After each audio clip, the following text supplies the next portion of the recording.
Channel 4 News is at 7:45. First of all, we hear from theologian Dr. Robert Beckford, who presents some challenging views on the 12 disciples.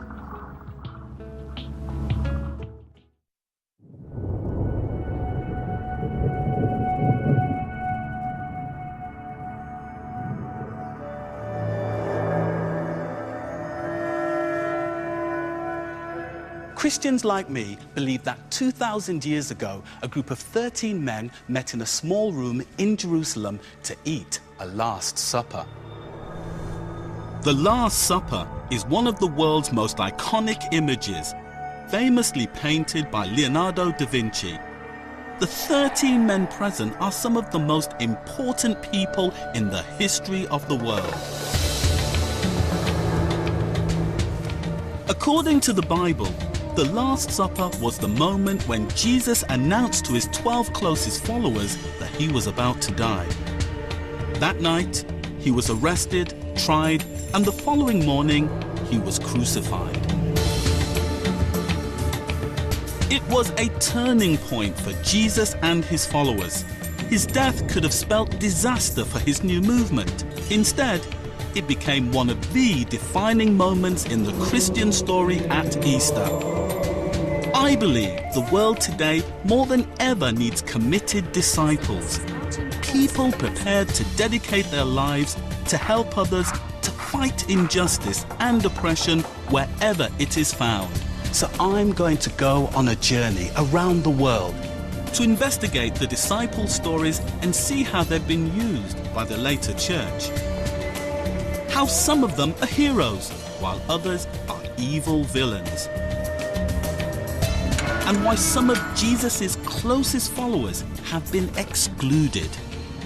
And to reveal the secrets of the 12 disciples.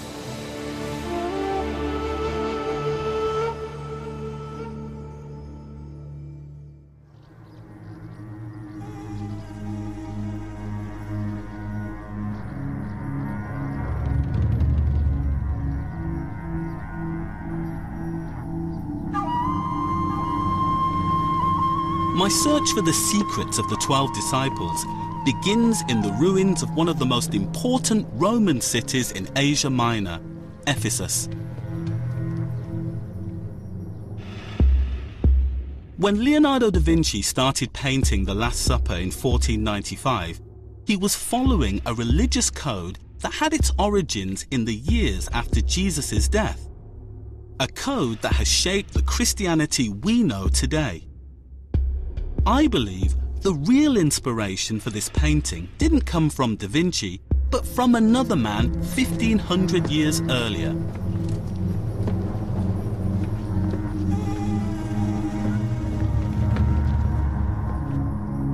According to the Bible, 40 days after the events of the Last Supper, the 12 disciples met again in the same room.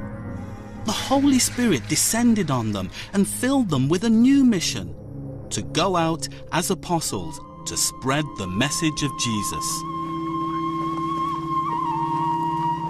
On a hillside above the ruins of Ephesus is a cave that is believed to have been dedicated to the real architect of Christianity, the first person to mention the Last Supper, and the real brains behind the way it has been portrayed for the last 2,000 years, the Apostle Paul. But Paul wasn't at the Last Supper. He never met Jesus in the flesh and only converted after the crucifixion. I believe it was Paul's interpretation of the Last Supper and the role of the 12 disciples that has shaped the Christianity we know today. I would say that Paul was the most important figure in early Christianity. He was the one who left the important teaching of his alive till today. And he became almost better known than the 12. Paul overshadowed all the other apostles. He was one of the greatest disciples of Jesus Christ. Paul's story dominates the New Testament. Of the 27 books, 13 are accredited to Paul himself and 2 more to his followers. It was Paul that radically transformed Jesus' new movement from a Jewish sect into the Christianity we know today. But given that Paul's message was so different, so radical, as you've said, did some of the disciples resent him? We don't know exactly, although we have some hints that there were reactions. Pauline letters were not accepted by all early Christians. There were some hostile reactions against Paul. Today, Paul is rightly revered as one of the central pillars of the early church. But 2,000 years ago, he faced a desperate struggle to get acceptance from the people who'd been closest to Jesus, the 12 disciples. Although later the church would try and play down the conflict, you can see it on the pages of the New Testament itself. A battle for the future direction of the new movement between those who wanted it to remain a narrowly Jewish sect and Paul, who wanted to widen its scope to the entire pagan world. Paul's main opponents in the battle for the future shape of Christianity can be found in Da Vinci's painting too, although their real identities are hidden. Right on the very edges of the Last Supper are 3 disciples, Jude, Simon, and James. But the Bible is strangely silent about them.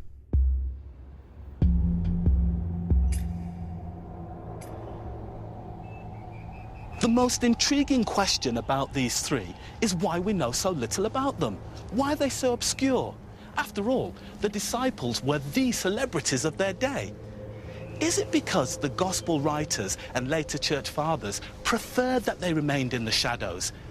Is it that their anonymity was no accident, but a deliberate ploy to hide a secret about their true origins? The names are interesting. James, Simon, and a Jude. He's also called Thaddeus. So some people know that name. So what I noticed, and what other scholars have noticed, is these names strangely correspond to the names of the brothers of Jesus.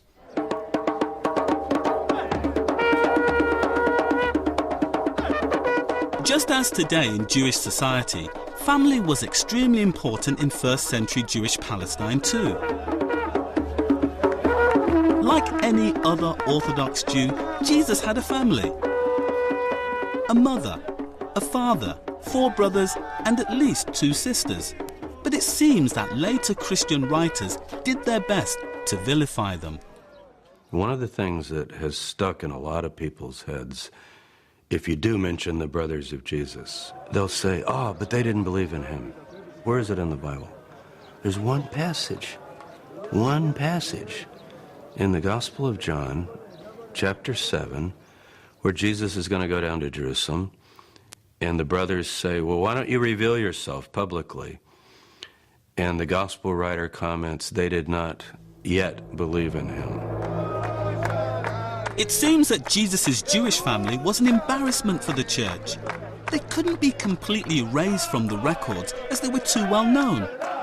But as far as possible, any mention was kept to a minimum.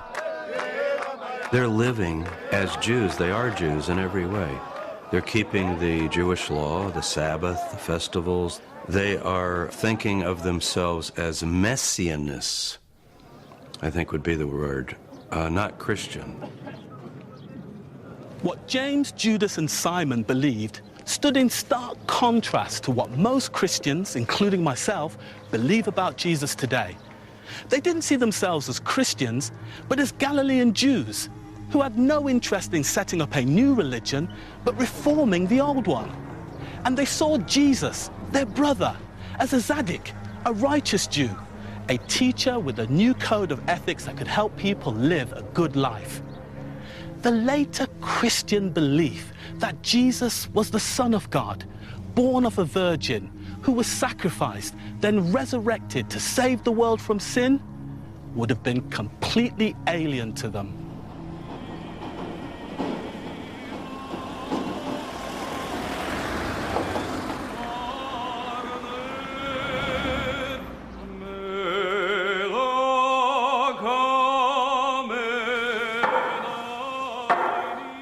Hidden away in the Armenian quarter of the old city of Jerusalem is an ancient cathedral dedicated to St. James, the brother of Jesus. According to tradition, his body is buried beneath the church. Why is James so important in the Armenian tradition? He is considered the head of the apostles, as it is described in the book of Acts. But particularly here in this cathedral, we have his body. He is buried here under the throne of the patriarch. And this cathedral is dedicated to his memory. In the Bible, if you decode the book of Acts of the Apostles, what emerges is that James was a key figure in the history of the early church. In fact, he took charge of the church after Jesus' death, not Peter and Paul, as later church tradition would have us believe.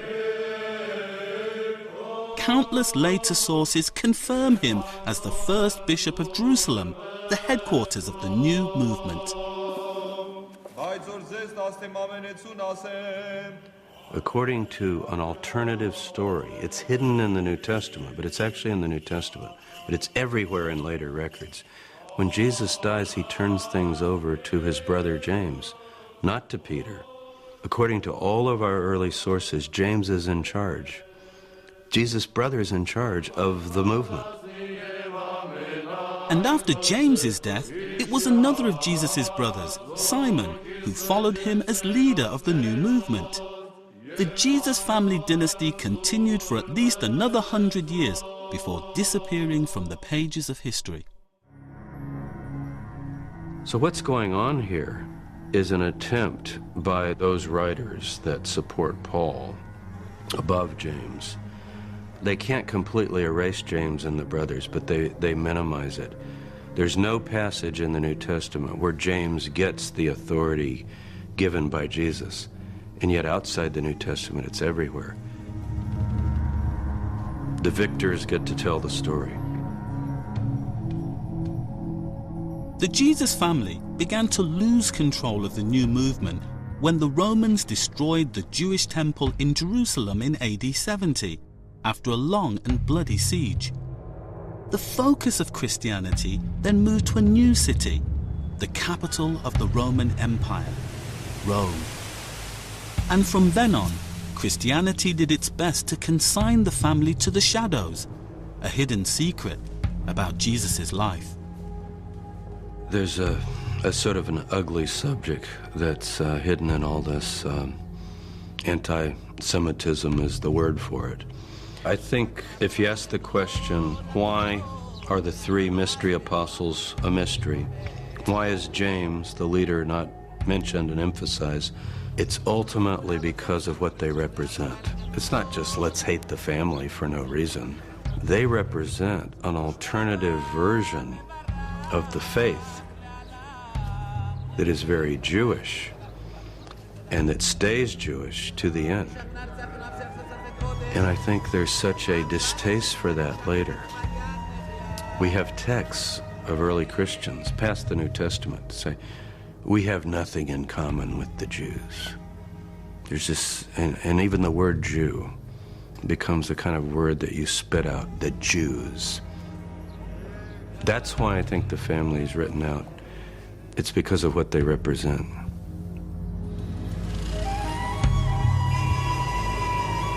According to tradition, Paul was martyred in Rome in 64 AD.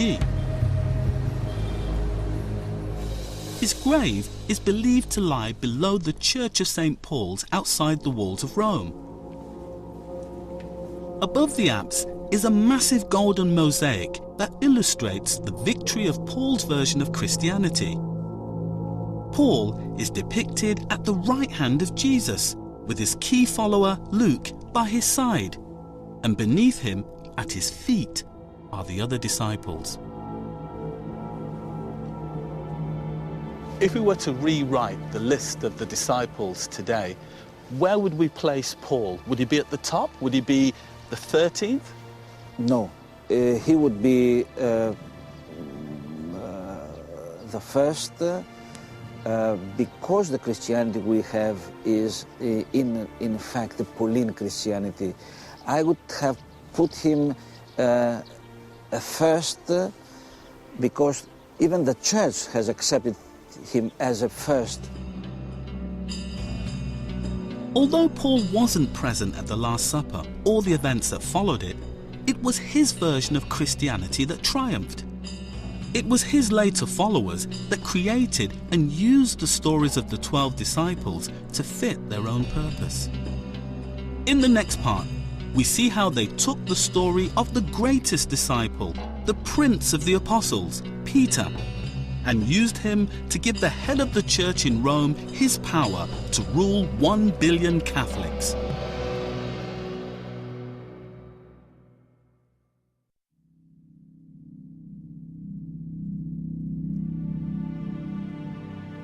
After Jesus himself, the 12 disciples are the most important figures in Christianity.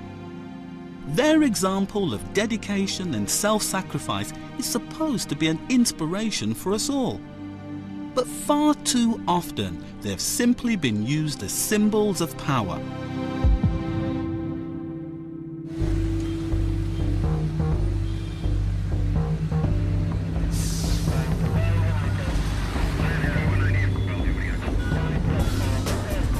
The next stage of my journey required me to turn investigator. In an ancient city where the greatest of Jesus' disciples is supposed to be buried. It is here also that Christianity first made its leap from a tiny Jewish sect into a global religious empire. And also where the secrets of the early movement are still closely guarded.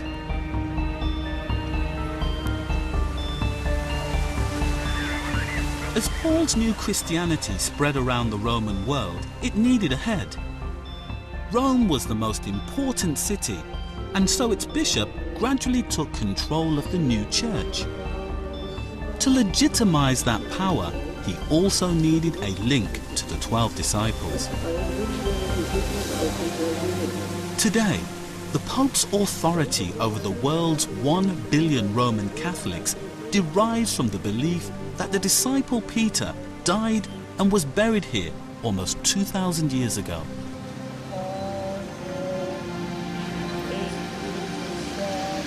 About 50 feet beneath where I'm standing lies a vast necropolis, an ancient graveyard that extends hundreds of feet beneath St. Peter's Basilica itself.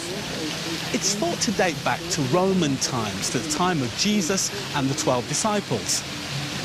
40 years ago, the Pope announced that Vatican archaeologists had made an incredible discovery, one that Catholics had been hoping for hundreds of years.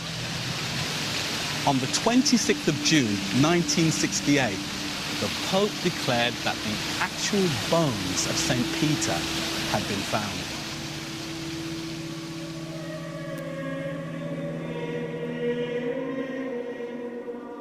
Every year in St. Peter's Basilica in Rome, the largest in all of Christendom, Roman Catholics celebrate the Feast of the Chair of St. Peter.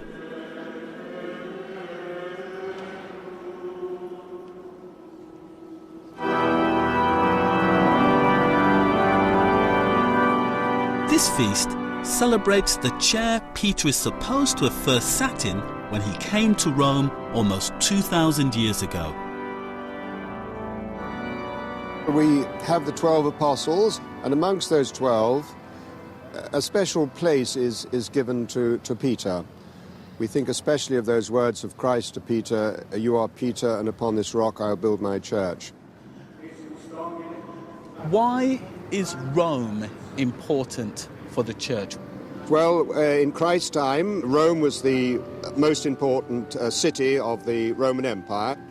And so when the disciples wanted to make Christianity a world religion and not confined to the Jews, it was natural that he would come to Rome, to the capital city of his world. How do you actually know that Peter actually came to Rome? Well, the New Testament doesn't give us any immediate evidence that Peter came to Rome. But a very early tradition, both that he came to Rome and that he was also put to death here. So we have that evidence in the early years after the birth of Christianity. There are no direct contemporary historical accounts of Peter coming to Rome, and there are some biblical scholars who dispute the Vatican's version of events regarding Peter's final burial place.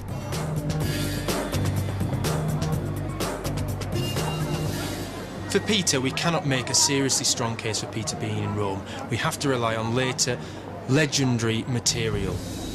Acts of the Apostles stops talking about Peter in really after Acts 15, so really after the mid-1st century, there is no mention of Peter. And this suggests that all these later stories are Christian inventions.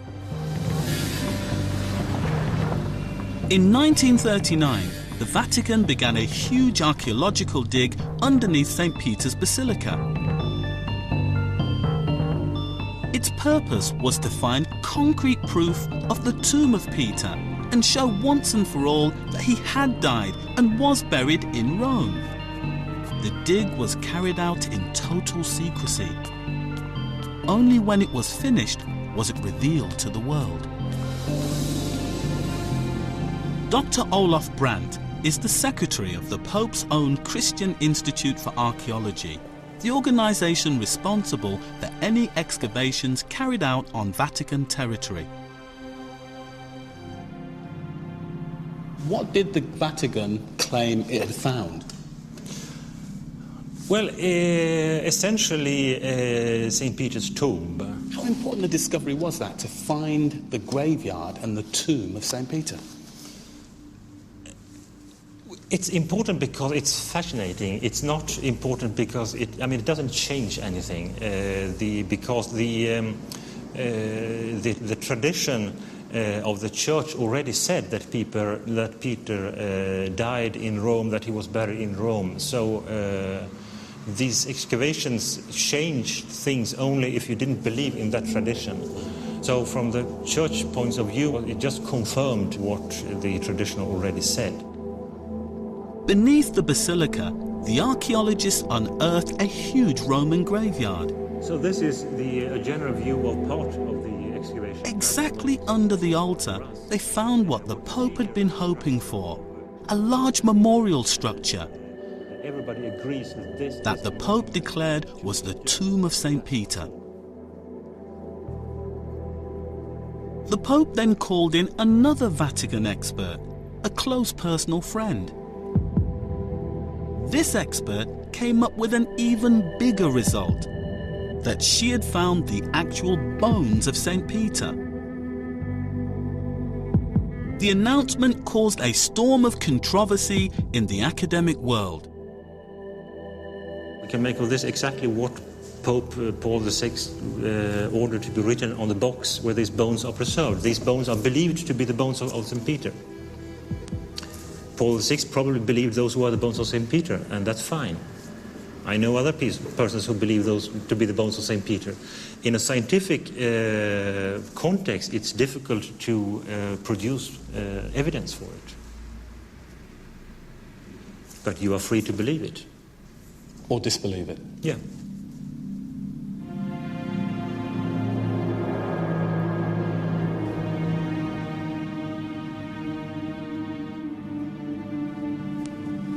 Why the story of Peter coming to Rome and the whereabouts of his tomb and bones matter so much is because the power and authority of the Pope to rule over 1 billion Roman Catholics derives from his direct link to Peter as the first Bishop of Rome, the first Pope.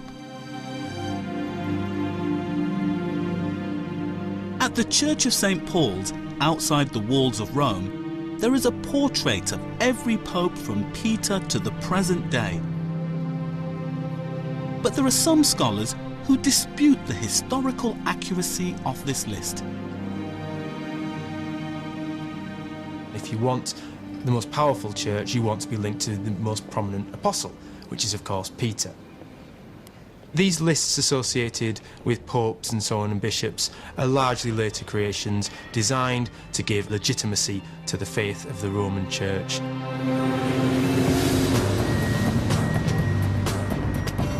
For me, the entire story of Peter and Rome appears to be shrouded in confusion, mystery, and vested interest. I needed an independent voice, someone who would tackle the story from the inside. I found an investigative journalist who is writing a book on the discovery of St. Peter's tomb. Given the fact that the church was behind the excavations and has controlled the flow of information, wouldn't it be fair to call this at least an inside job? I think an inside job is the only kind of job that the church would be comfortable with, because we are not in the realm strictly of science. We're in the realm of science and faith. So I think that it's safe to say that they found a site that 150 years or 100 years after Peter's death, people thought was the grave of Peter.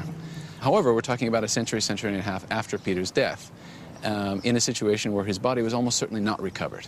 So the actual grave is a bit of a stretch. So a site that may have been venerated, no concrete proof, but definitely no bones. Definitely no bones that could be associated with Peter or with that particular monument. They were found in a box years later in a completely different area, in a storage room, maybe 20 meters away from the actual site, with a little faded paper ticket explaining where they had come from. Whose bones were they? What did they actually find then? What did they attribute these bones to? Well, remember, they were digging in a graveyard, so there would have been plenty of people to choose from. In this box were also the bones of several farmyard animals, sheep and oxen, and even the entire skeleton of a mouse. So it was a bit of a mishmash. Is this really what it means to be a disciple? A symbol of power based on a church tradition that some scholars now say has little basis in historical fact. That prompted a new pope, desperate to make his mark by finding Peter's grave, to begin digging in total secrecy. And a Vatican-led investigation that found an ancient monument that the Pope declared is the tomb of Peter. And then a later pope who claimed to have miraculously discovered the actual bones of Peter. I don't think it's beyond the realm of possibility that at certain points in this long drawn-out affair, a word was whispered to someone inside the dig, a suggestion was made. Certainly there is a conspiracy of the faith, an overwhelming gravity of belief that would have drawn people who see the real presence of Peter in the site to conclude that the results supported that, the pious conclusion rather than the scientific one. Since the excavations and the Pope's announcement of the discovery of Peter's remains, the Vatican has allowed the public into the tomb. But when we requested permission to film there, we were refused. So if Peter isn't here, where could he be? Is there an alternative explanation? If you look in the Bible, in the Acts of the Apostles, Peter's story is given in some detail. The story in Acts tells us where Peter was in the 1st century. Peter was in the area around Palestine and Syria. So some people now think that Peter died in the mid-1st century, around the time when he disappears from the story in Acts, and he died in the area of Palestine or Syria, maybe. But certainly around the area of Palestine is the best guess, I think, for where Peter died. At almost the same time that the Pope announced to the world that he had found the tomb of St. Peter in Rome, 1,500 miles away, there was another discovery of an ancient grave on the Mount of Olives in Jerusalem.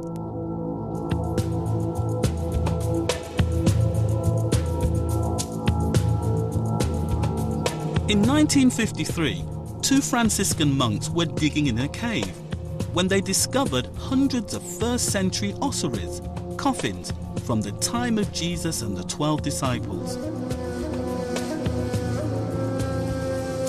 As happens with so many important discoveries, this happened by chance. They were building a wall from one property to another property, and they started to discover ancient tombs with bones, with ossuaries, and the most important thing, inscriptions. These Catholic archaeologists believed they had found the earliest physical evidence of a Christian community in Jerusalem, including some very familiar biblical names. We encountered the name of Jesus, of Joseph, of Simon, of Lazarus, of Zacharias, of Martha, of Maria. Very common name in the time of Jesus. But one of them was a potentially explosive find. It read, Shimon bar Jonah, Simon son of Jonah, the original biblical name of the disciple Peter. Jesus called him Simon bar Jonas.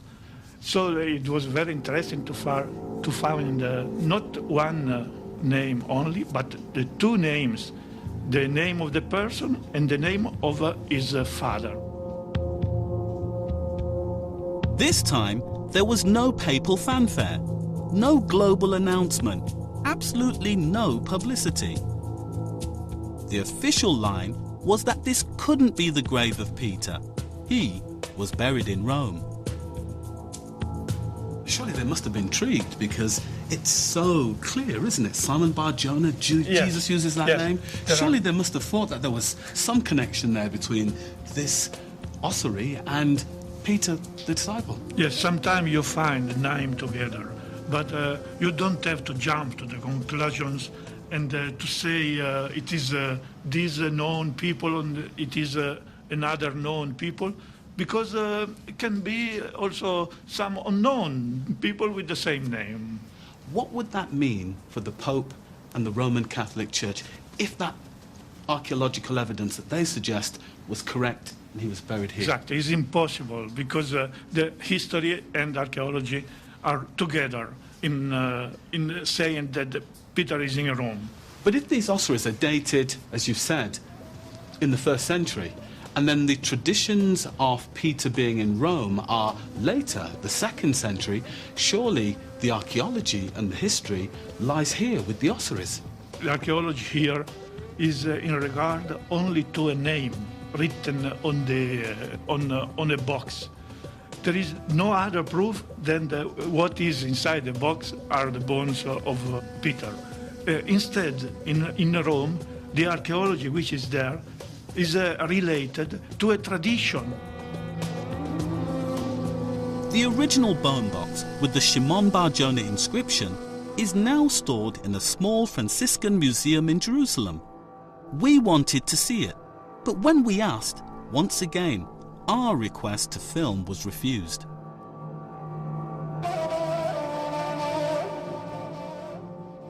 If in fact Peter did die and is buried in Jerusalem, it would be earth-shattering for the Catholic Church. It would overturn a 1900-year tradition that has at its root papal power and authority over 1 billion Catholics. It would mean that Jerusalem, and not Rome, is the Church's headquarters. In the next part, we look at how Europeans have deployed the power of the 12 disciples to maintain their dominance of Christianity, and why the story of another disciple who left Palestine after Jesus' death to set up a church in the East has been so ignored by the West. Could the church in India be older than the one in Rome?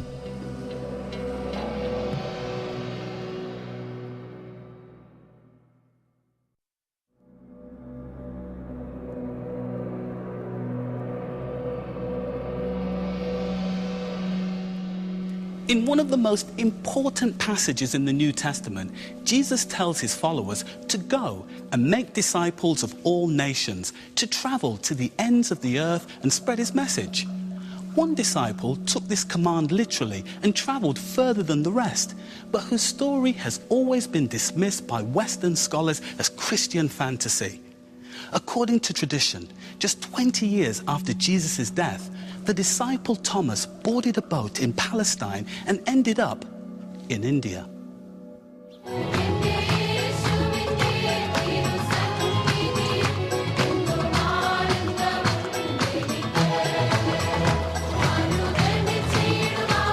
Outside a small town on the west coast of India, every year there is a massive religious convention. More than 100,000 people come here from all over India to celebrate their Christian heritage. They claim to be one of the oldest Christian communities anywhere in the world, founded by one of Jesus' original disciples just 20 years after his death.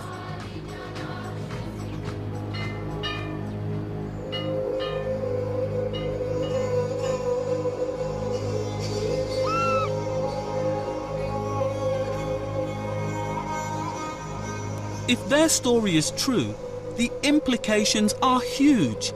That Christianity reached India before large parts of Europe, including the British Isles. But until recently, most Western scholars claimed it was a physical impossibility that anyone could have crossed the Arabian Sea in the 1st century. And so it was ridiculous to suggest that Indian Christianity could have been founded by the disciple Thomas. This place is now called Kodungalur. Probably the 1st century port of Muziris was in this vicinity. I have come to meet one of India's leading experts on the story of Thomas and India.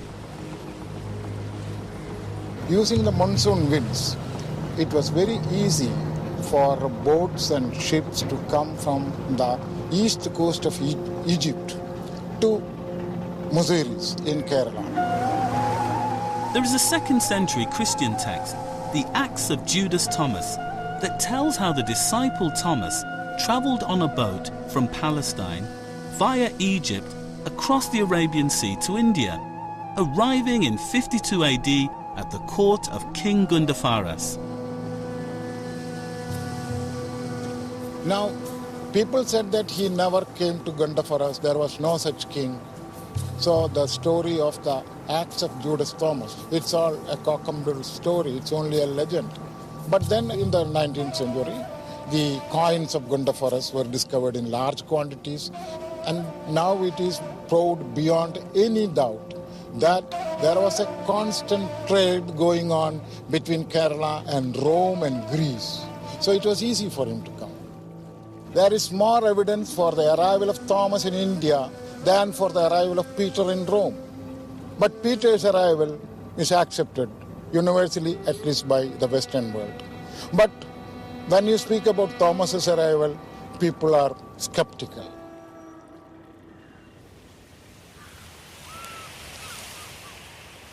According to this theory, when Thomas first arrived in India, he found a community of people very familiar to him, who had already been in India for hundreds of years, and amongst whom he could make his first converts, the Jews.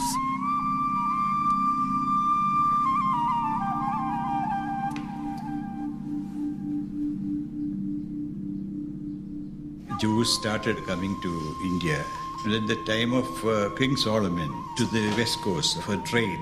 About 50,000 Jews were in that particular place. Our community in Kerala here goes back to 2,000 years. One of the oldest Jewish communities in South India was based at the synagogue of Chenamangalam. I was introduced to a living link to that ancient community, one of just a handful of surviving members still in Kerala. So there were Jewish communities here before there were Christians? Yes. Yes. St. Thomas came very much later, very much later. When Jews were here when St. Thomas came. Because after knowing the Jews were here in down, St. Thomas came to India. And he came first to the Jews. He stayed with in Karanganur with Jews only. And from there he converted some Jews in Kerala itself. And how many are left today? How many? We are now about 52 people altogether in the whole of Kerala. 52. 52. After making his first converts amongst the Jewish community, Thomas is supposed to have gone out and set up 7 churches around Kerala. One of those original 7 is at Paravur, just outside Cochin. Tradition says that Thomas came across a group of Brahmins, Hindu priests, bathing in a pond. He then performed one of his most famous miracles. He threw some water and it froze in midair. This so impressed the Brahmins, they converted on the spot.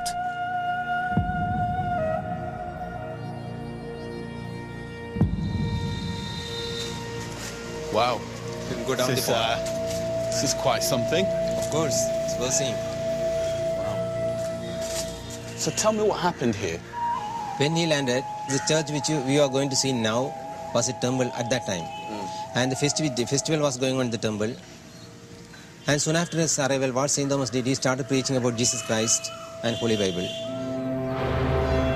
And the chief priest of temple and family got baptized using this water of this pond by the hands of St. Thomas, followed by about 1,700 people got baptized. 1,700 people? 1,770. 1,770? 70 people got baptized. This is what history says, religion says, you know. Fantastic. And St. Thomas is placed right at the top, right above Jesus. Yes.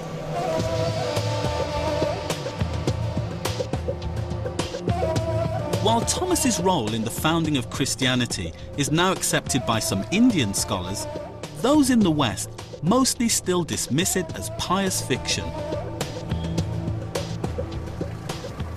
I feel very proud, especially because only one country in Europe received the Christian faith during the time of the apostles, and that is Rome. Other countries in Europe, England or Germany, they get their faith only after the 6th century, after the 10th century and so on. So at that time, this faraway land, India, which was considered the country of the black people, it's the country of heathens, non-believers who believed in things like witchcraft or things like that. This country had the good fortune to receive this great faith in the 1st century from one of the direct disciples of Christ. I had been told that Kerala had another unique historical connection with its Christian past, another living link.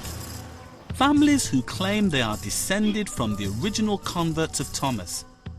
They are known as the Nazranis, a name thought to derive from Nazareth, Jesus' birthplace.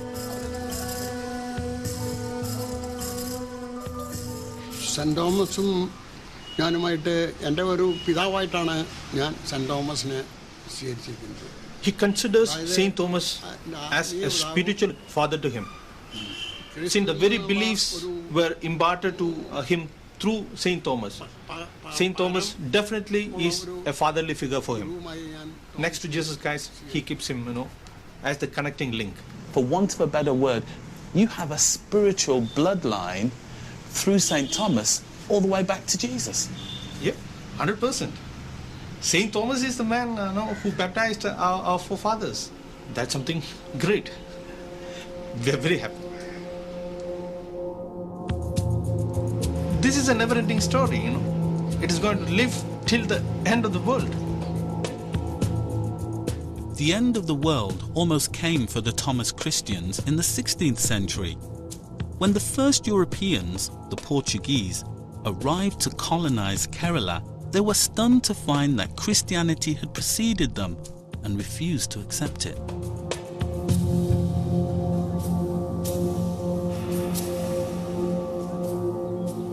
In 1599, the Portuguese Archbishop Alexio de Menezes called a special synod here to bring the Thomas Christians under the control of Rome. When these decrees and acts of the Synod were put into execution, one after another, all our freedom was lost, all our rights were very much changed. They were Latinized. Even the customs were Latinized. And in order to do that, he also ordered that all our books be brought here from every parish, and they were burnt. Archbishop Menezes had authority from the Pope in Rome to force the Thomas Christians to join the Catholic Church by whatever means. He wanted to break the link to Thomas, so he ordered the church's archive to be destroyed. All the old priests were weeping. They wept. So this is really a place of some sadness. This is a great place of sadness for the Thomas Christians. Our native church lost its freedom. And our culture and our traditions and our liturgy, everything came to an end in this place in the year 1599. Here we lost our freedom.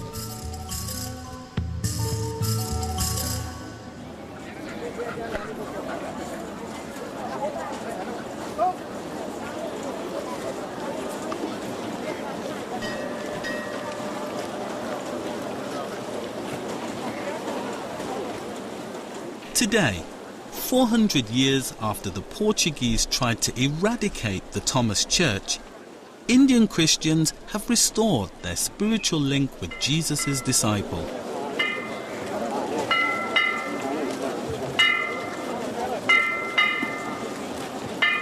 I was given a special audience with the current head of the Mar Thoma Christians, the Metropolitan, the Right Reverend Dr. Joseph Mar Thoma.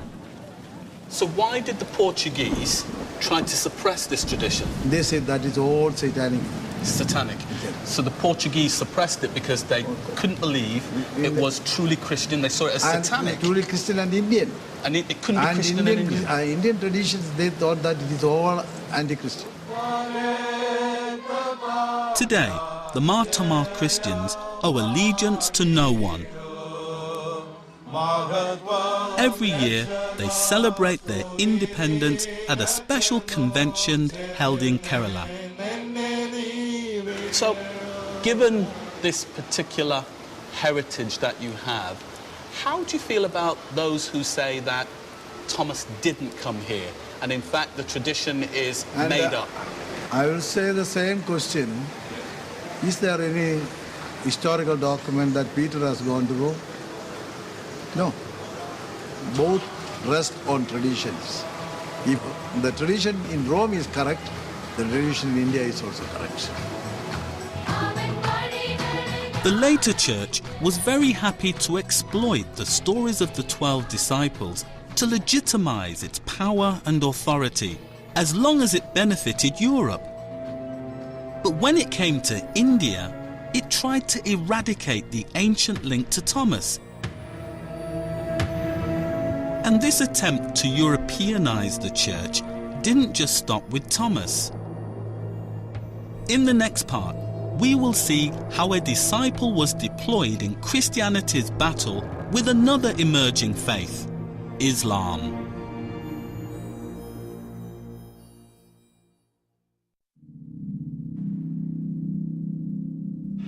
The 12 disciples were the first celebrities of the new Christian age. The later church made full use of their status to legitimize its power. They were also very useful in its battle with other faiths. And with one disciple, this even meant inventing a completely new story for him.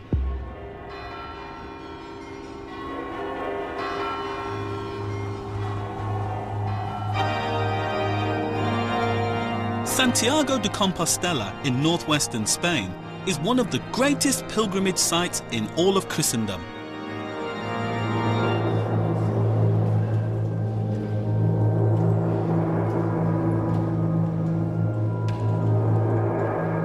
Ever since its founding in the 9th century, millions of Christian pilgrims have come here to worship at what they believe is the tomb of one of Jesus' 12 disciples.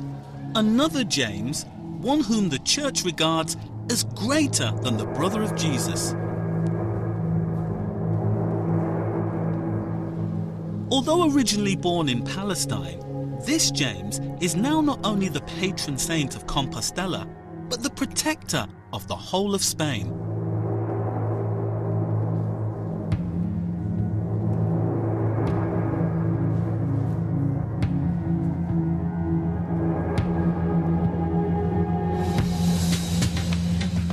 James is one of the only disciples whose death is actually recorded in the Bible. In the book of Acts, it describes how he was executed by King Herod Agrippa in AD 44 in Jerusalem. But the first mentions of James coming to Spain didn't appear until the 8th century, more than 700 years later. 20 miles north of Santiago is the town of Padron, where according to tradition, after his death, James's body arrived in Spain. I wanted to know how it had got here from Jerusalem, nearly 3,000 miles away by sea. This is a long way from Palestine. Can you tell me the story of how James's body came to be here? From Palestine, there were boats arriving here originally bringing stone containing tin ore. It was this stone that was originally traded here from Palestine. That's why it's said that St. James arrived here in a stone boat. The cult of St. James appeared at a critical time for Europe. It was under attack from another emerging faith, Islam. Arab armies had already conquered large parts of Spain. A hero was needed to rally the Christian faithful. Who better than one of Jesus' disciples? St. James was considered as the, if you like, the symbolic patron of the Christian struggle against the Muslims of southern Spain. In the later Middle Ages, St. James is portrayed in art and in sculpture as Santiago Matamoros, the Moor slayer. He's normally portrayed on horseback, sword in hand, slain enemies underneath the hooves of his horse. To promote the cult of St. James in Spain, it seems the church was prepared to believe in a totally new legend about his life.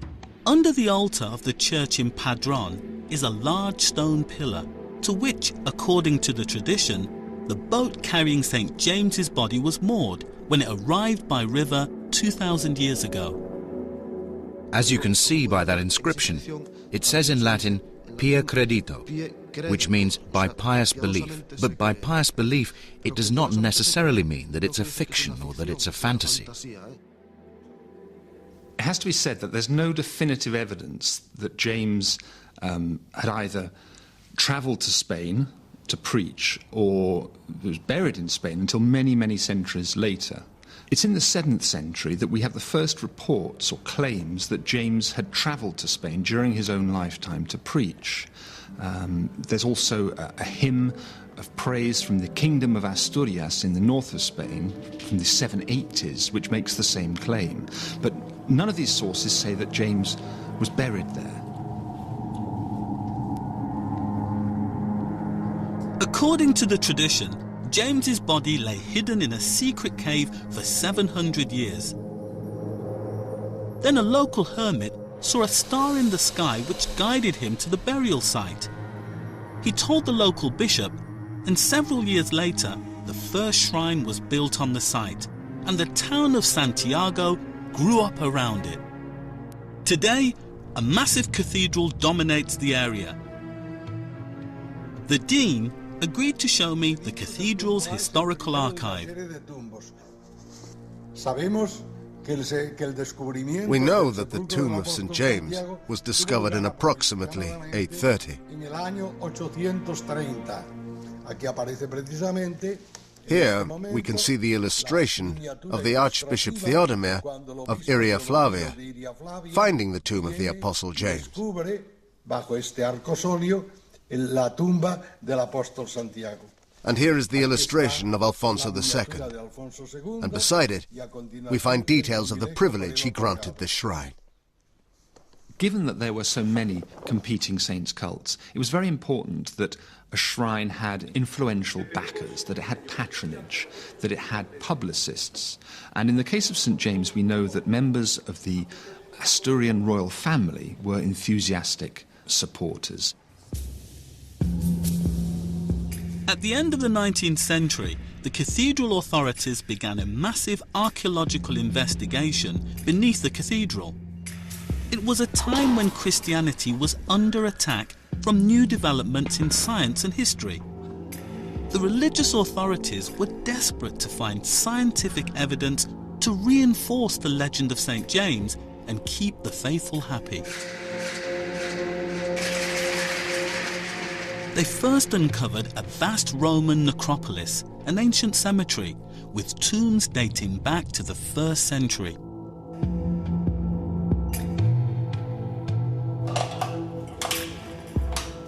Then, right below the cathedral's main altar, the church's archaeologists found another ancient tomb.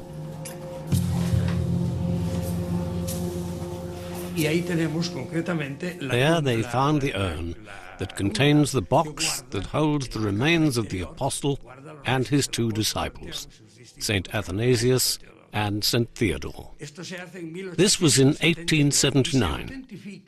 Then there was a long process of authentication that lasted 5 years, and it was definitively decreed to be authentic by the Vatican on the 24th of July, 1884.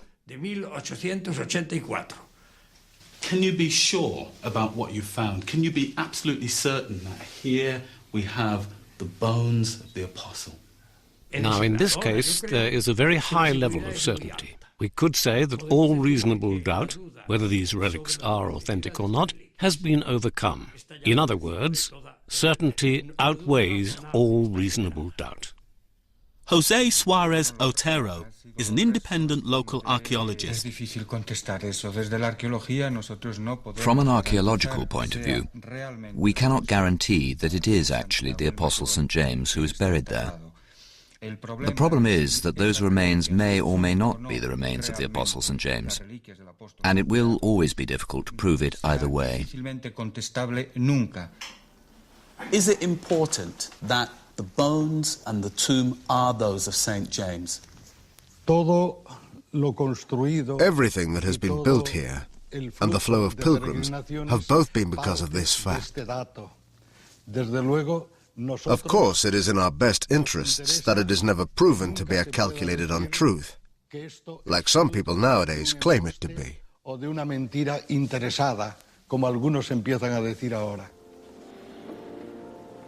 If a shrine could flourish, large numbers of pilgrims would begin to visit that shrine. One important side product of pilgrims was they brought money to the shrine. And the bishopric of Santiago de Compostela becomes much richer. It seems to me that in its bid to create a new Christian hero to champion Europe's battle with Islam, the Church lost sight of the real meaning of being a disciple.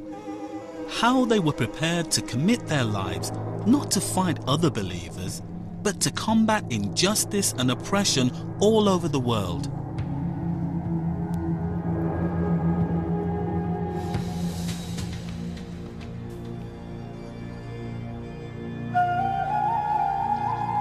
Exploiting the power of the 12 disciples did not just depend on owning a piece of them. It could be harnessed in other ways too. The first Christians realized that a sure way to get your sacred writings noticed was to claim that one of the disciples had written them. When it was being decided which text should be included in the New Testament, having such a big-name author was a huge bonus, even if he didn't actually write it. According to tradition, the disciple who wrote the most was John. He is supposed to have authored a gospel, 3 letters, and one of Christianity's most extraordinary texts, the Book of Revelation. the revelation of Jesus Christ, which God gave unto him to show unto his servants. Is there agreement amongst the scholars, amongst church traditions, that John wrote all of those pieces of writing in the New Testament? Well, the first portrait of this that we have is by a church father by the name of Irenaeus in the 2nd century. And he tells us that there is a John who was the beloved disciple, who wrote the gospel, and he also received the revelation on the island of Patmos. Now, even as early as the 3rd century, there was a Christian by the name of Dionysius who disagreed with this. He saw that there was potentially 2 Johns. And today, biblical scholars, they think there was perhaps even 3 Johns that composed these documents that we have in the New Testament. Many biblical scholars now believe that the books in the Bible traditionally attributed to John were actually written by 3 men: John the Evangelist, John the Presbyter, and John of Patmos, and that the disciple John might not have been any of them. Apostles' names get linked to Gospels and sacred writings because it's like the authority of cities. You need a big name attached to a Gospel or to a letter. So this is one of the key processes for the New Testament canonization, linking a letter or a Gospel or whatever with a big name. For some of the early Christians, it didn't matter if John had actually written all those books. What mattered was his name and the power and status it gave them as a brand. And the fact that when it was being decided which sacred text would be included in the New Testament, theirs would be top of the list. One of the books attributed to John is the New Testament's strangest text, full of violent and disturbing language, and one that has been used by some of the more extreme Christian fundamentalists to prophesy the end of the world. And another angel, a third, followed them, saying with a great voice, If any man worshippeth the beast and his image, and receiveth a mark on his forehead, or upon his hand, he also shall drink of the wine of the wrath of God. The Greek island of Patmos lies in the middle of the Aegean. Today, it is home to a Greek Orthodox monastery, but 2,000 years ago, it was a Roman penal colony. According to tradition, because of his preaching, the disciple John was exiled here by the Romans. It was here, in a cave, that he was supposed to have had a miraculous vision that became the Book of Revelation.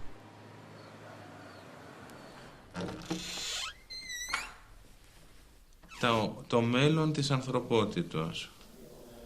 Βέβαια, εμείς δεν θέλουμε ποτέ... The fathers of the Eastern Church were always wary about the interpretation of this book, and the Church took care, one could say, to keep this book hidden away, not to use it too much. Of course, in the West, there have been lots of interpretations, some of which are extreme.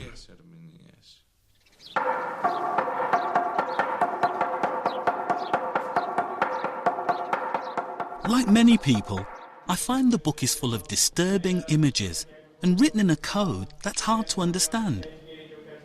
Here is wisdom. He that hath understanding, let him count the number of the beast, for it is the number of a man, and his number is 666. 666. Now, in the ancient world with languages like Greek and Hebrew, letters represented numbers as well. So most scholars today believe that 666 represents, in Hebrew, Neron Kaiser, or Caesar Nero. And so this fits very well with the whole historical background of Revelation, with the suicide of Nero in AD 66 leading up then to this Year of the Four Emperors. Some scholars now believe the coded language in the Book of Revelation was designed to disguise the real purpose of its author, an attack on the Roman Empire. There's the beast out of the sea, and most scholars would interpret that beast in this way. Directly to the west is the Aegean Sea, and every year the Roman governor coming from Rome would come to the province of Asia by ship to be that representative of the emperor. He's that figurehead, that beast out of the sea. For most historians, the book of Revelation is referring to a particular moment in time and a particular audience who understood its code. But today, some Christian fundamentalists believe it contains another message, one that can be used to prophesy the end of the world. Was that they believe very strongly that they were playing a very important role in the unfolding of biblical events in our time. That these events in Waco were prophesied in the book of Revelation, and that if they were to surrender to the FBI, they would lose their souls. They truly believe. His most beloved disciple on Patmos, on the day of the Lord, was in the Spirit, and the Lord says, I'm going to show you what I'm going to do with this world. It will go through all of trials and tribulations, but the center part, and you can read it in Revelation, will be Jerusalem. The two witnesses. Millions of Christian Zionists, like Jan William van der Hoeven, believe the book of Revelation prophesies that a final battle between good and evil will be fought in Jerusalem. You can see how true the Revelation is, because it says there will be two witnesses or prophets like Elijah and Moses in that kind of power. And they will prophesy judgments on the people who, in their homosexual, decadent, self-serving, animalistic ways of life that the world more and more chooses.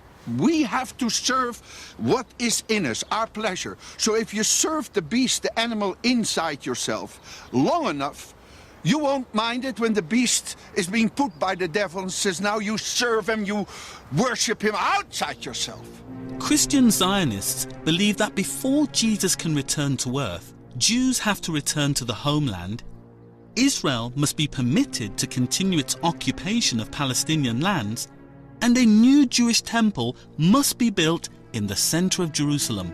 But if the temple has to be rebuilt for the Messiah to return, according to Revelation, what you're telling me about Revelation, what's going to happen to the mosques up there? What's going to happen to Muslims in Jerusalem if the temple has to be rebuilt? How does that work? I don't want to be wiser than God. They have built their mosques on the places where the Jewish temple stood, and deny now that there was a Jewish temple.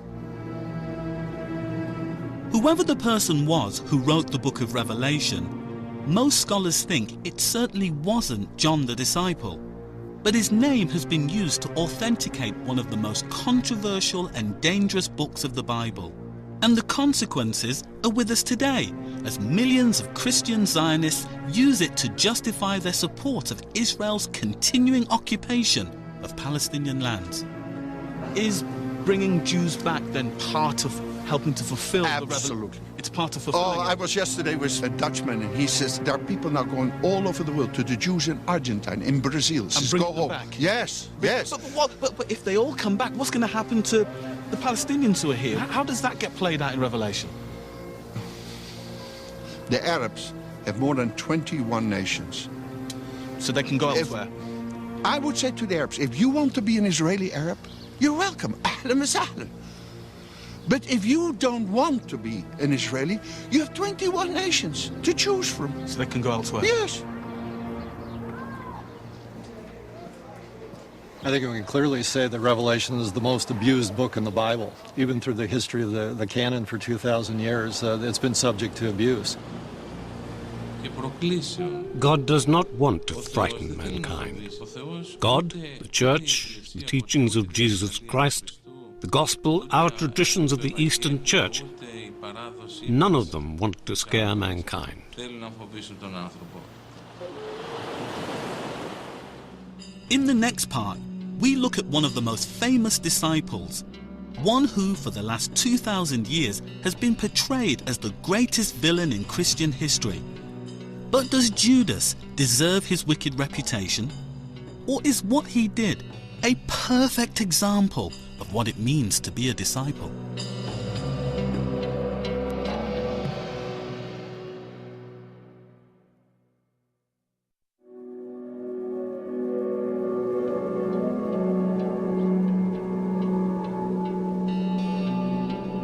Now, when the evening was come, he sat down with the 12.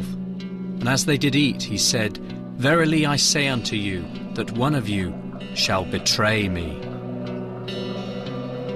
This is the moment Leonardo da Vinci intended to capture in his famous painting. The instant at which Jesus announces to his disciples that he was to be betrayed. All 12 disciples seem to be in a state of shock and bewilderment, except, of course, for Judas. By painting him in shade, Da Vinci singled Judas out with his arm on the table signifying his bad character and grasping his blood money to show his greed. All deliberately coded signs to highlight his treacherous act. For the last 2,000 years, Judas has been Christianity's bad disciple.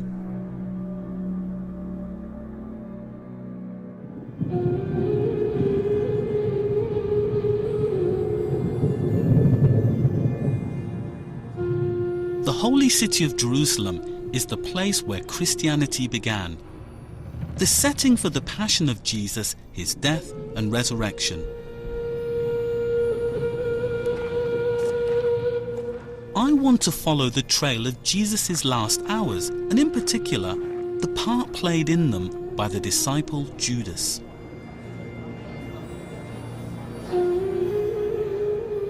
Just outside the city walls is the traditional site to which pilgrims and tourists are taken to hear the story of the Last Supper.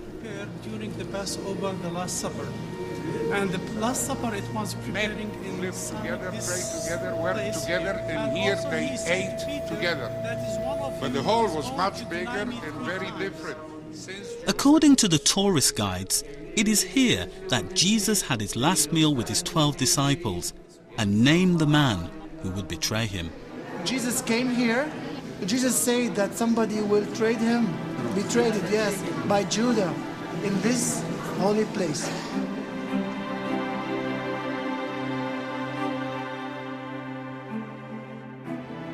Traditionally, the view of Judas is almost wholly negative. Judas Iscariot is everything Jesus of Nazareth is not. For example, where Jesus is selfless, Judas is selfish. Where Jesus is giving, Judas is greedy and seeks to take. Where Jesus gives of himself and sacrifices his life for the benefit of humanity, and therefore represents God's incarnation and God's presence here on earth, Judas seeks to profit financially from this event, and in fact represents evil incarnate on earth. Since Jerusalem was destroyed in 70 AD, the only thing which is authentic here is the stone. Here was... There is little historical evidence to suggest this is the actual site of the Last Supper. The current building was built by the Crusaders in the 12th century. But there is another, alternative site for the Last Supper that gets far less publicity. It is in the convent of St. Mark's Syriac Orthodox Church within the walls of the old city itself. Some believe it has a stronger claim to be the authentic upper room, as it is now underground, at the level Jerusalem's streets would have been 2,000 years ago. The real Last Supper, it is down. We can show it. Okay. If you can, please. Metropolitan Severius Morad of the Syriac Orthodox Church agreed to show it to me.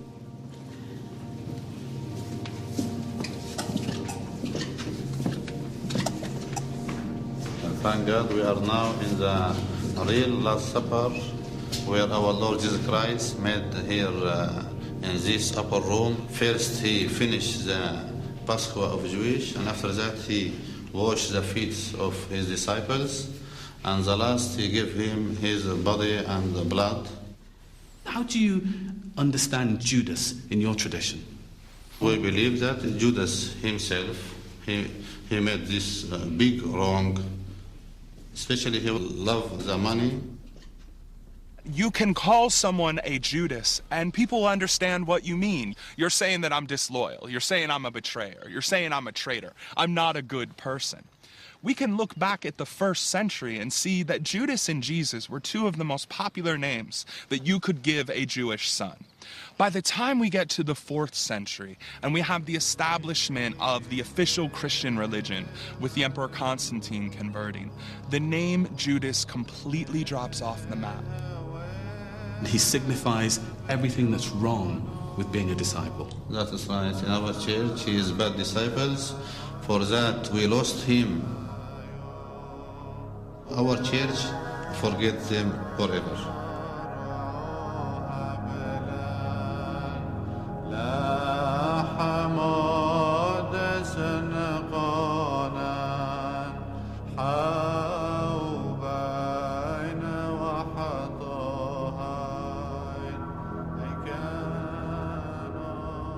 As the New Testament was being written, the Bible writers made the most of Judas's allotted role as the bad disciple in the story of Jesus' death. And there's a clear progression of Judas in the Gospels. We know from the very first Gospel, the Gospel of Mark, that Judas hands Jesus over to the authorities for some sum of money. When we get to the Gospel of Matthew, we have details such as Judas being paid 30 pieces of silver. But by the time we get to Luke Acts, Judas is overcome by Satan, and the idea is that he allows Satan to take him over. By the time we get to John, Judas is Satan, evil incarnate on earth.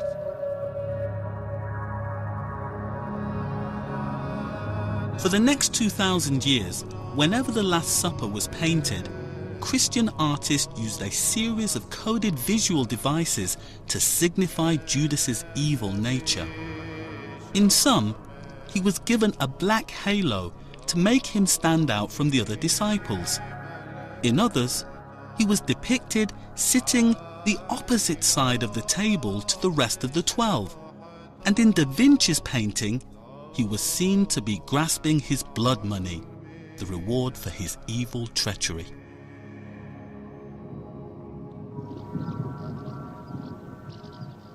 The Bible tells us almost nothing about Judas as a person, his background, his family, or even how he became a disciple. Whenever he is mentioned, it's always in connection to his supposed betrayal of Jesus. But one other clue we have is found in his name, Judas Iscariot. One interpretation of his surname is that he came from here, Kerioth, a small, isolated village in Judea. But even that was used against him, when later Christian writers claimed that because he was the only disciple not born in Galilee, that was another possible reason for his treachery.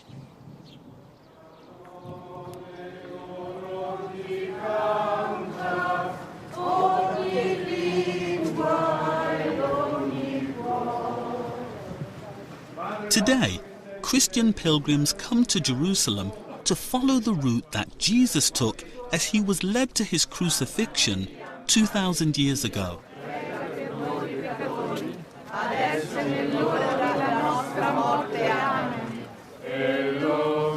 From the Middle Ages onwards, the story of Jesus' life and death has been enacted all over the world in special passion plays. In Mexico, at the climax of their play, they even carry out a ritual execution of Judas.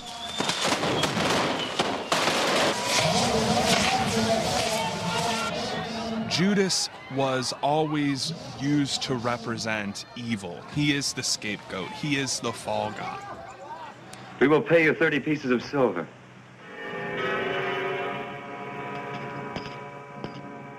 Sometimes the actors portraying Judas would be physically beaten, would be shamed by the society. It was not a role that you coveted if you were going to participate in the Passion Play.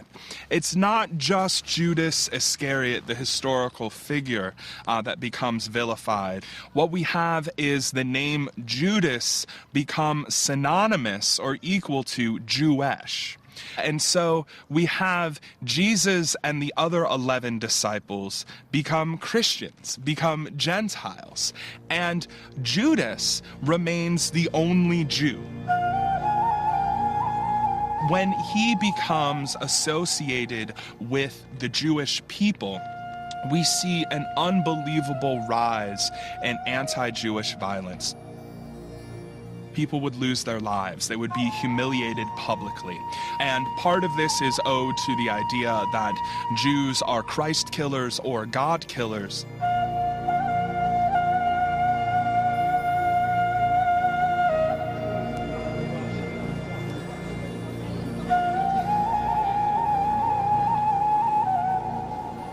Although Judas was once one of Jesus' closest followers, for most Christians, his supposed act of betrayal transformed him into an outcast, a traitor, the exact opposite of what a true disciple should be.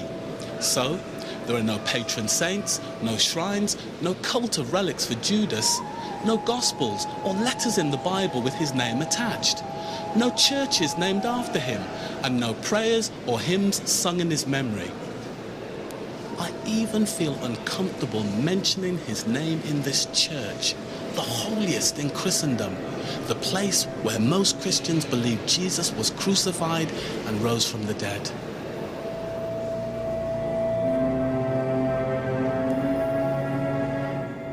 The trouble is that some scholars now believe that Christianity's 2,000-year-old character assassination of Judas is based on the faulty translation of a single Greek word.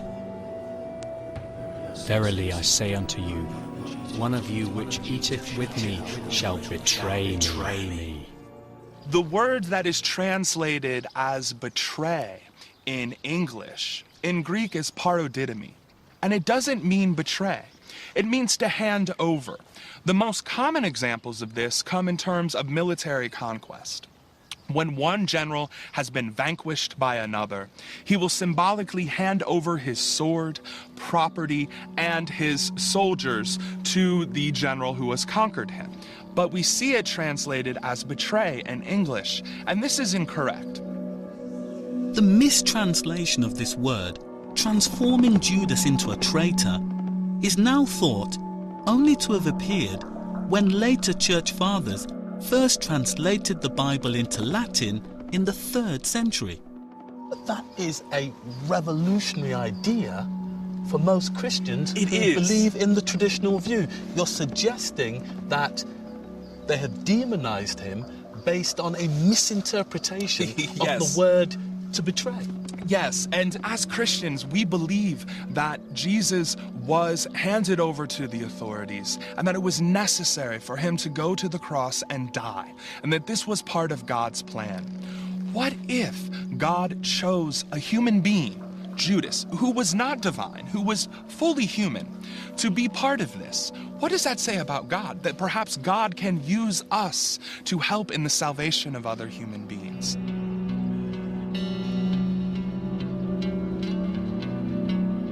According to the Bible, after supposedly betraying Jesus with a kiss, Judas realizes the enormity of what he has done and tries to hand back the blood money to the Jewish high priests. He then flees the city to a place known as Hakeldama, the field of blood, where he commits suicide.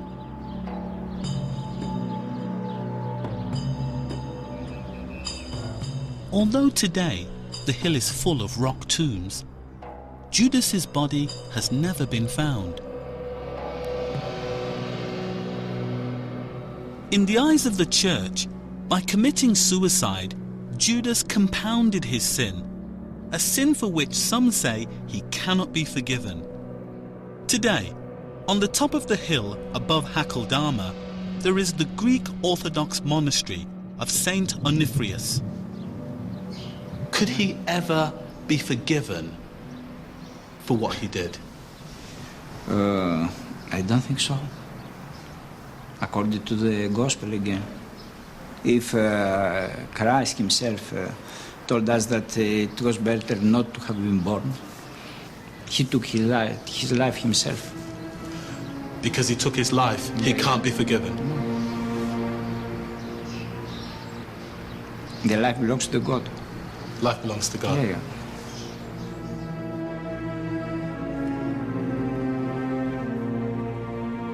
With this new scholarly research, I wanted to know if the largest Christian church would now change its attitude to Judas. Io credo che sia molto difficile. I believe that it would be very difficult for the church to change its position in relation to Judas. I even believe that it would be impossible, because there are no factors which could cause it to change its position. Su questo punto la Chiesa possa cambiare posizione. All that we know has already been revealed. I don't see any new factors that could offer further insights beyond what we already know.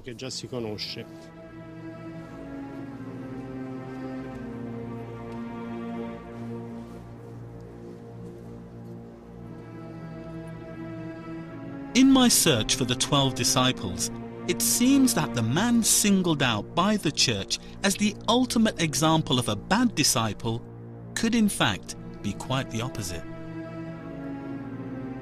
Could it be that the Last Supper, as we know it, is a callous distortion of the original event?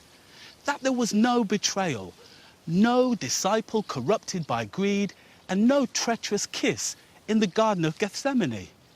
But that instead, what Judas did was the act of a faithful disciple, without which there would have been no sacrifice, no resurrection, and no Christianity as we know it.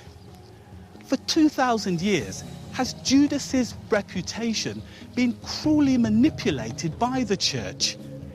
Is it now time to replace the image of Judas the traitor with Judas the hero?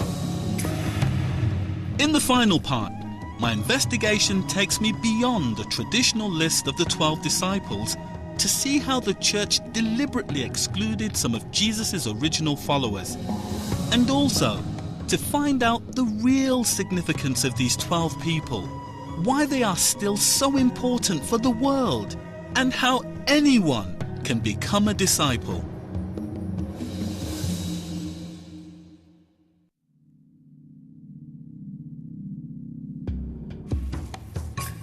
My journey to uncover the secrets of the 12 disciples is now almost complete. I have already investigated the church's disputed claim that Peter came to Rome and how it gave the papacy its power. How a legend was created to miraculously transport James from Palestine to Spain to help the church defeat Islam. Of John, who lent his name to one of the most controversial books of the Bible, but almost certainly didn't write it. Of Thomas, whose epic journey to the East has been dismissed by scholars in the West. Of the 3 mystery disciples whose real identities remained hidden because they were Jesus' brothers and too Jewish for the later church. And of Judas, whose evil treachery derived from the mistranslation of a single Greek word.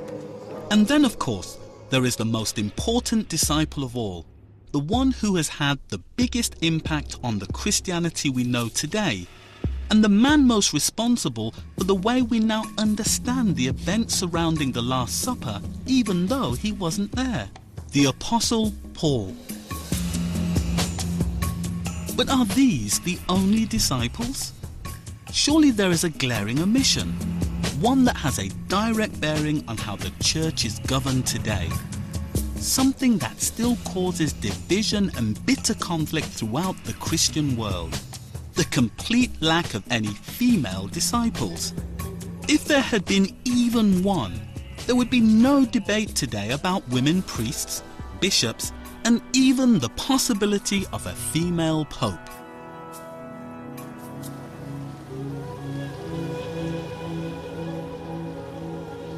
After Paul had finished writing his letter to the Romans here in Corinth, he needed someone who was trustworthy, reliable, and with sufficient authority to deliver it to the Christian community in Rome. So who did he choose? A leader of the church in Corinth.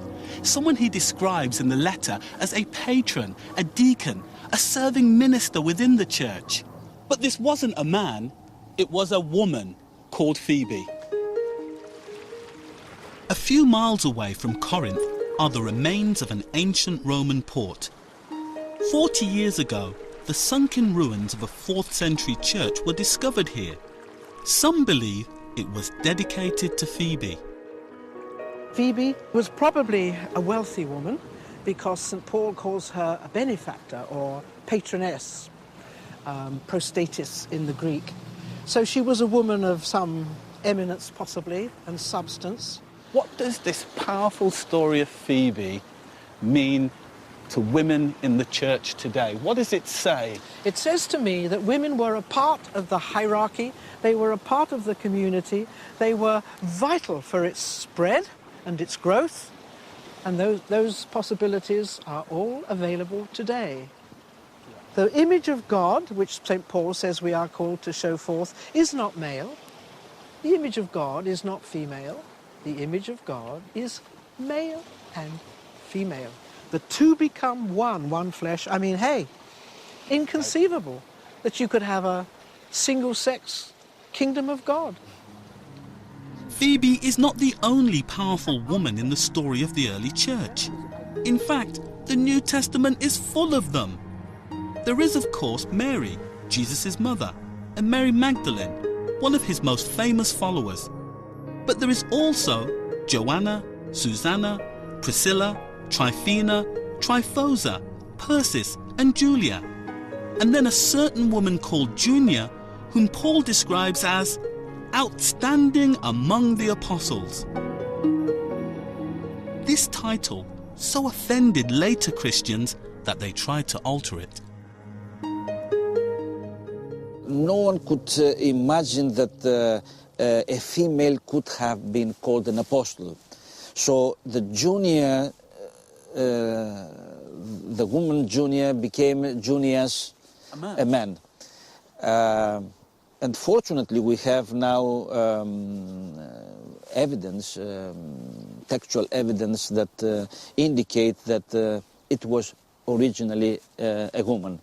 So you're saying that there was an attempt to make Junia masculine in order to hide her feminine nature? Yes, these women were downplayed.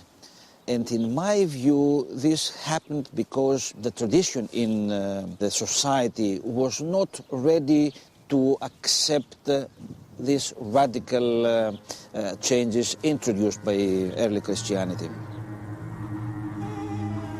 Outside the Bible, there is more evidence for the crucial role played by women in the early church. An early Christian text, written in the 2nd century, describes the life of a young follower of Paul, a woman called Thecla. At Silifke, in modern-day Turkey, there are the remains of a cult centre dedicated to her memory. A local historian, Silal Taskaran, agreed to show me the underground church. Saint Thecla is the student of Saint Paul. She was a young girl and she was going to be married. But after have heard the speech of Saint Paul, she decided to be Christian. According to her story, Thecla gave up everything and followed Paul all over Asia Minor as he preached the new Christian faith. She was pursued by her angry parents who wanted her back, and several times she was arrested and even faced death. She found refuge in this cave, where at the end of her life she is believed to have miraculously disappeared. That's a site of a miracle. Yes, in there. So people would have the windows here so they could see the place where the miracle took place. That's right.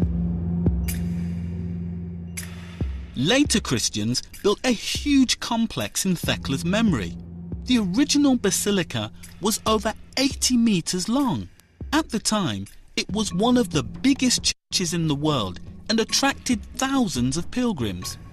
Christianity has taught, not by Jesus Christ himself, but by his apostles, 12 apostles, especially by his St. Paul, But they were all men. But as women, we find only Ayah Thecla as a teacher for the new faith. Thecla's story shows how in the early church women could be teachers and evangelists in their own right. Paul describes Thecla as the apostle equal to the other apostles, a rare and significant title, particularly as she was a woman. All of this is more proof that powerful female figures like Thecla existed in the early church and that these women too should be counted amongst Jesus' disciples.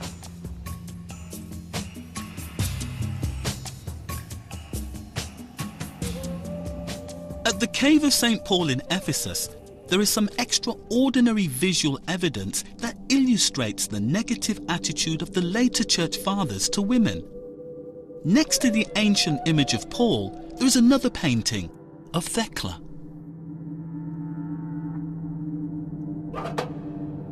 Both of these paintings are roughly the same size, and both have their right hand raised in the classic Christian gesture of the teacher. So in the mind of the original artist, both Paul and Thecla had equal authority, a confirmation of the early church's sexual equality. But both of Thecla's eyes and her right hand have been scratched out. Originally it was thought that this had been done by Muslims, but if it had been, Paul would have been damaged too. It's now thought that this was the handiwork of later Christians who were so unhappy with the idea that Paul, a man, would share his authority with a woman.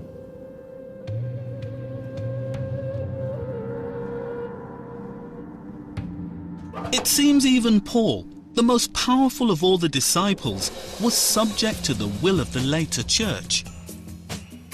The radical message he inherited from Jesus was in turn watered down by his later followers.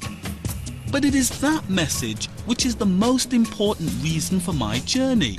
The message that inspired all the disciples to give up their lives and attempt to change the world for the better. My purpose in investigating the 12 disciples was because I believe the world now needs disciples more than ever. So to find out what it takes to be a disciple today, my investigation has now brought me home to the north of England. In October 2004, there was a brutal murder of a local prostitute. Police officers out in force again this afternoon, hunting for the rest of the remains of Lindsay Bourne.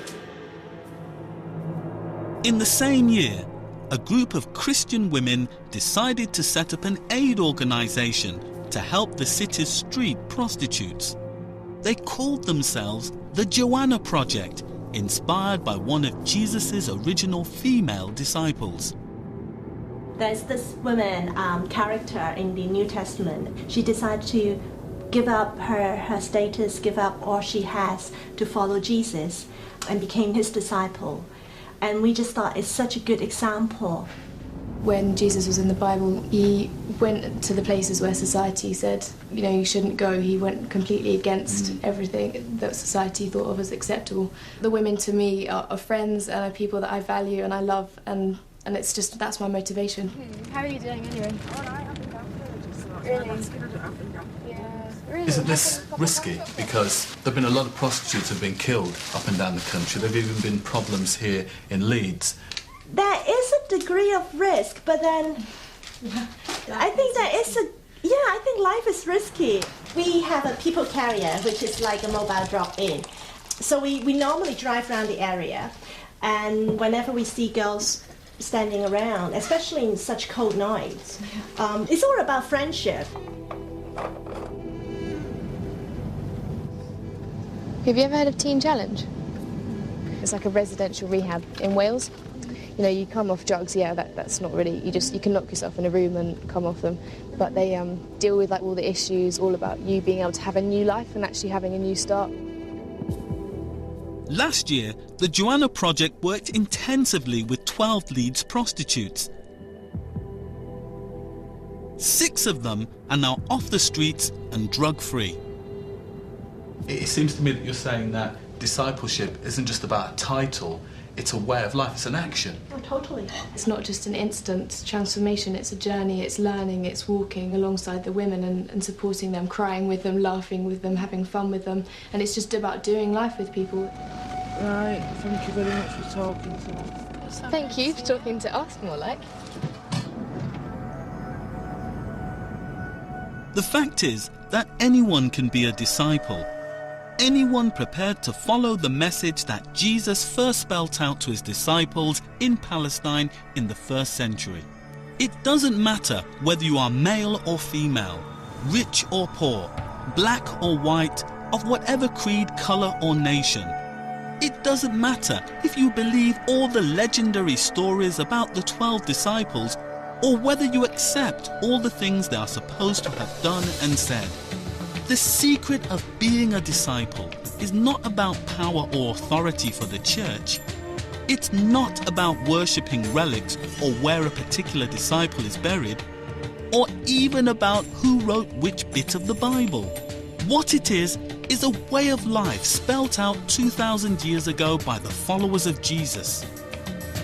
What is important is that they were willing to drop everything, to commit their entire lives, to follow Jesus, to take up his powerful message to oppose injustice and oppression wherever it's found. If you follow this path, you too can be a disciple.